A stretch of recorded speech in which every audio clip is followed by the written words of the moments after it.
ఒకసారి చిన్న హనుమంతుడు ఆకాశాన్ని చూస్తూ ఆడుకుంటూ ఉన్నాడు. ఆ సమయంలో ఉదయం కావడం వల్ల సూర్యుడు అలా అంగడిలో వేలాడుతున్నట్టు కనిపించాడు. అది చూసి అబ్బా! ఎంత బాగుంది, బంగారు రంగులో ఉన్న బండిలా ఉంది. ఇది మామిడి పండు అయి ఉండొచ్చు. వెంటనే ఆకాశం వైపు జంప్ చేశాడు. తనలో ఉన్న దేవశక్తితో గాల్లో ఎగిరిపోయాడు. చివరికి సూర్యుడి దగ్గరికి వెళ్లి అతనిని పండుగా భావించి తినేయడానికి ప్రయత్నించాడు. సూర్యుడు భయపడి అక్కడి నుండి పారిపోయాడు. దాన్ని చూసి దేవతలు ఆశ్చర్యపోయారు.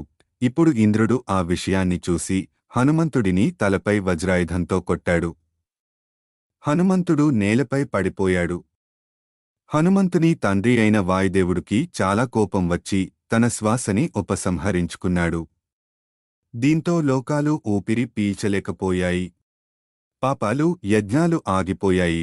దేవతలందరూ కలిసి హనుమంతుడిని మేలుకొలిపారు. ప్రతి దేవుడు అతనికి ఒక్కో వరం ఇచ్చారు. బలము, జ్ఞానం, వేగం, ఆజ్ఞ, ఆసక్తి ఇవన్నీ. అప్పటినుండి హనుమంతుడు ఒక మహాశక్తివంతుడిగా పేరుగాంచాడు.